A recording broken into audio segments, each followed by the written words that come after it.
जो जैसा कर्म करता है भगवान उसे वैसा ही फल देते हैं। किसी नगर में एक सेठ अपनी पत्नी के साथ रहता था। कुछ समय के पश्चात सेठ जी की पत्नी ने एक पुत्री को जन्म दिया, लेकिन पुत्री के जन्म के समय सेठानी की मृत्यु हो गई। इसलिए उनकी पुत्री का नाम दुखनी रखा गया। सेठानी की मृत्यु से सेठ जी बहुत दुखी रहते थे। उनकी पुत्री अभी बहुत छोटी थी, इसलिए सभी सेठ जी से दूसरी शादी करने को कहते, लेकिन सेठ जी शादी करने के लिए मना कर देते। पर सभी के ज्यादा जोर डालने पर सेठ जी ने शादी के लिए हाँ कर दी। कुछ ही दिनों में सेठ जी की दूसरी शादी हो गई, लेकिन सेठानी उस लड़की दुखनी से बिल्कुल भी प्यार नहीं करती थी।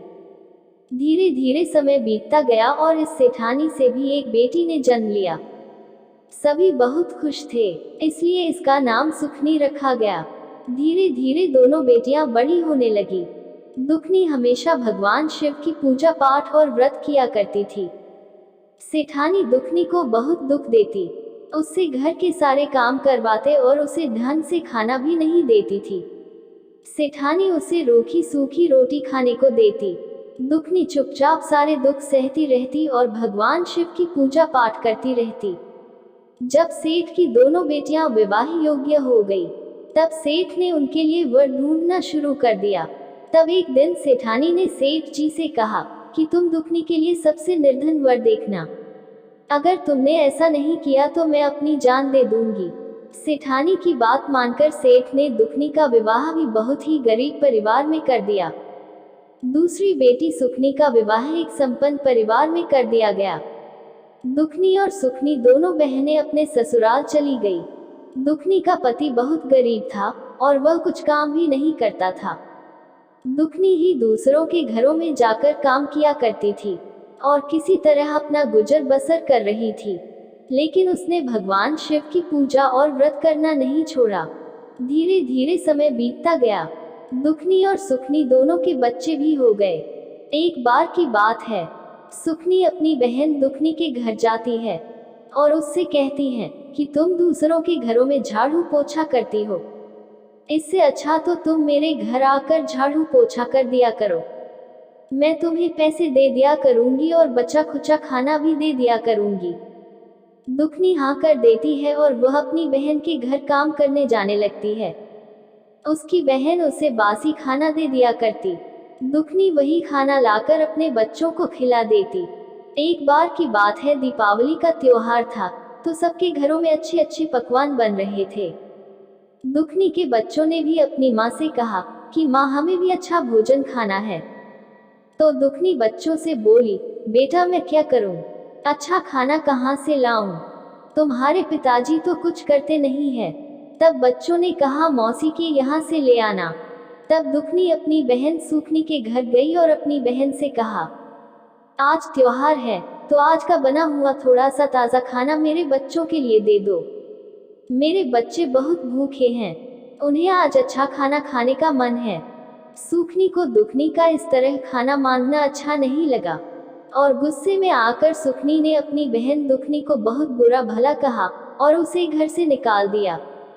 तो दुखनी रोते रोते अपने घर आ जाती है।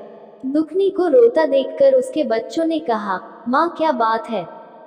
तुम तो मौसी के यहाँ खाना लाने गई थी, फिर तुम रो क्यों रहे हो? तब दुखनी ने कहा, बेटा तुम्हारी मौसी ने खाना नहीं दिया और बहुत बुरा भला कहा।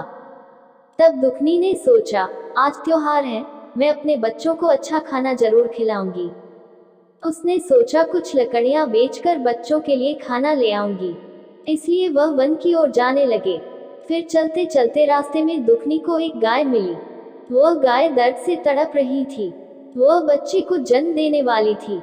उसने दुखनी से कहा, बेटी जरा मेरी मदद कर दो, मुझे बहुत दर्द हो रहा है, मेरे पेट पर हाथ फेर दो।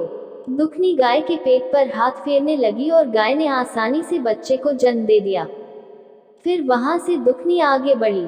आगे रास्ते में उसे एक नागिन मिली, जिसके ऊपर केंचुली थी और उससे केंचुली निकल नहीं पा रही थी। उसे ठीक से कुछ दिखाई भी नहीं दे रहा था। उसने दुखनी से कहा, जरा मेरी मदद कर दो, मुझे बहुत तकलीफ हो रही है। दुखनी उसकी मदद करती है और नागिन आसानी से केंचुली छोड़ देती है। फिर दुखनी आगे बढ़ जाती है। दुखनी वन में पहुंचती है। वन में वन माता एक बूढ़ी औरत का रूप बनाकर वहां बैठ जाती है और दर्द से कराहने लगती है। दुखनी को देखकर बूढ़ी माँ कहती है, बेटी जरा मेरी मदद कर दो, मेरे पैरों में बहुत दर्द हो रहा है, तुम मेरे पैर दबा दो। दुखनी कहती है, ठीक है माँ। यह कहकर दुखनी माता के पैर दबाने लगती है। कुछ देर बाद दुखनी जाने लगती है तो बूढ़ी माता कहती है, मेरे पास एक पोटली है, इसे तुम ले लो। दुखनी पोटली ले लेती है और उसे खोलकर देखती है। उस पोटली में बहुत सारा सोना चांदी था। तब दुखनी कहती है, यह तो सोना चांदी है। तब बूढ़ी माँ कहती है, तुमने मेरी मदद की है, इसलिए यह तुम ही ले जाओ, और एक थैला भी है, इसे भी तुम ले जाओ। दुखनी जब थैला खोलकर देखती है तो उसमें अनाज भरा था। दुखनी बहुत खुश हो जाती है और बूढ़ी माँ को धन्यवाद देकर घर की ओर जाती है। तो वापस रास्ते में उसे वही नागिन मिलती है।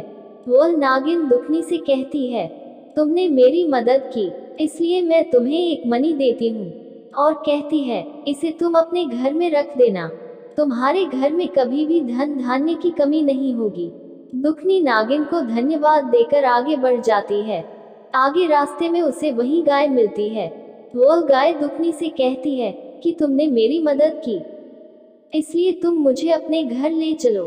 तो दुखनी उस गाय और उसके बछड़े को अपने घर ले जाती है और अपने बच्चों के खाने के लिए खीर और अच्छा भोजन बनाती है। अब दुखनी के घर में किसी चीज की कोई कमी नहीं थी। एक दिन सुखनी ने सोचा कि दुखनी काम पर क्यों नहीं आ रही है, क्या चल रहा है, उसके घर चलकर देखना चाहिए। उसके घर जाकर वहां सब देखकर आश्चर्यचकित रह गई और दुखनी से पूछती है कि तुम्हारे पास यह सब कहां से आया।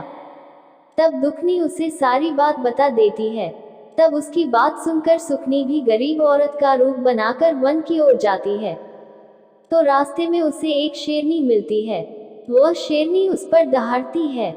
उसकी दहाड़ सुनकर सुखनी डर जाती है और आगे बढ़ जाती है।